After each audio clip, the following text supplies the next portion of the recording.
name's Ken. I sort of inherited the Pentico. I came to volunteer. Well, I came to an Epi club, and wham bam, we were making cuttings and for a sale. And next thing I know, there was a flower show and an Epicon, and wham bam, within 4 months, I'd gone to like 2 flower shows and ended up being a volunteer that didn't go home. So I came in here, and it's like there's always work to do if you don't get paid. And I've been pruning, clipping, watering, and playing with the plants for about 12 years now. It's endless work. It's sort of Sisyphean task. It's like painting the Golden Bridge. By the time you get to one end of the collection, you got to start at the beginning again. There's non-stop something to do. And of course, we're open to the weather. So we have adjusted a potting mix that holds water but drains, because we can't control rain if it profusely rains. And we water by hand. We had a system in here, but it did sort of random stuff. It had to be rethought because we expanded inward, which created other problems for us in that it got denser. So we're in a constant state of trying to get things in alphabetical order and enough sun and fresh air to the plants. We do have brought in other people's collections, and we go out searching for plants that we don't have. And like anybody with this many plants, you're going to lose a few along the line, and you're looking for those ones that we hope are still in existence. Out of 15,000 or so registered plants, we really don't know if they're all in existence. We always hope that somebody in their backyard has inherited something, but I'm by no means an expert. I kind of know certain plants that I favor and others, so I surround myself with whoever can be somewhat of an expert, and I'm kind of a techno-ignorant. I prefer to use books and clippers and a watering hose than to spend my time on the computer. So I do have to have people in here that we can go back and check and see if the flowers are blooming true, because in a crowded collection, the plants will search for better places to grow. They may like the pot three plants over better than their own, and they'll bloom better in that one than the other.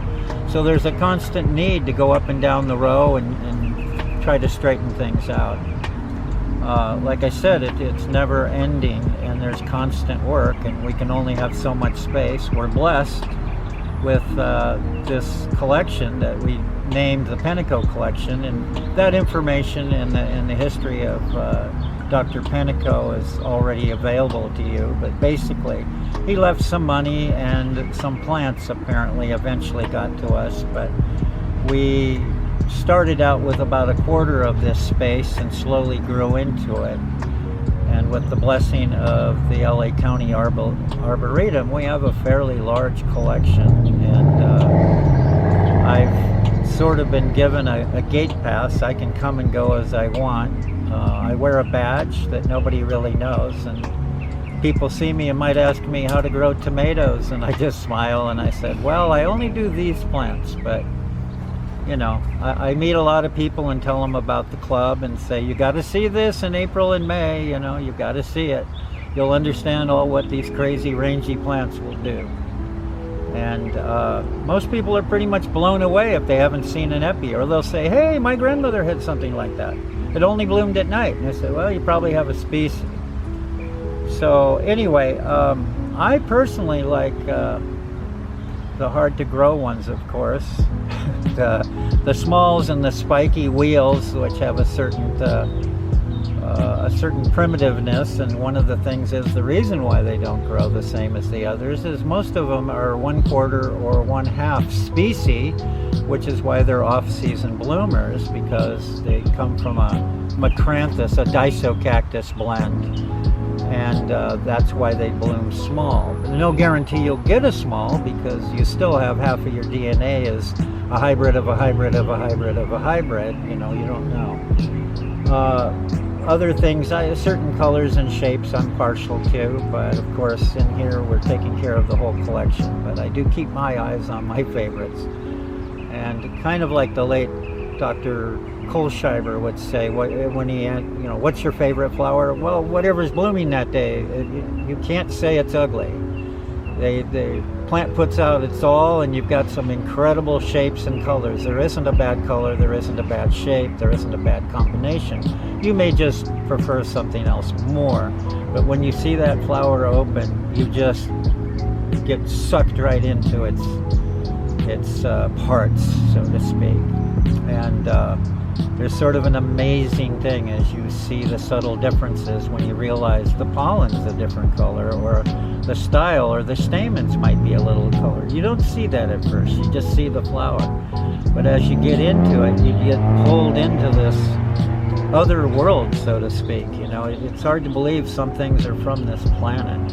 Not that I know what other planets are like, but if people do have weird names, and I try to figure out, why did this have this name? What's it, it's just, with this many plants around, your mind is always someplace else, and trying to focus on what you're doing. But try watering 3,000 plants in a day, and you do kind of have to be in another state of mind. It is endless, and yet I've seen some of these plants, like I said, for 12 years, twice a week. And someone says, do you have this in the collection? And I said, I don't think so. And then I go in, and there it is. Of course I've seen it, But I just, too many names, all of a sudden, it's like you see something every week, and then one day you discover it. After so many years, it's like, oh, look at that. Incredible.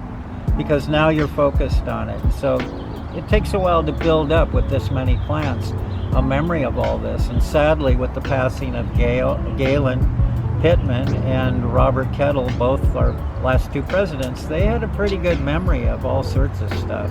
Galen was incredible. He could tell you the heritage of the plant and who hybridized it. Robert, of course, was in here taking photographs all the time, and Robert and I worked together for 8 to 10 of the 12 years I was here. So I still don't have that kind of a brain. I'm just a gardener. I prune, I trim, and I pick flowers for the shows.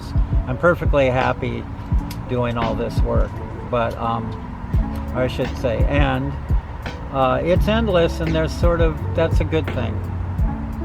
Wake up in the morning and it's like, watch the news. How's the traffic, and do I need to water? My every day is sort of the same day. It kind of loops, but do I need to water is like the number one question.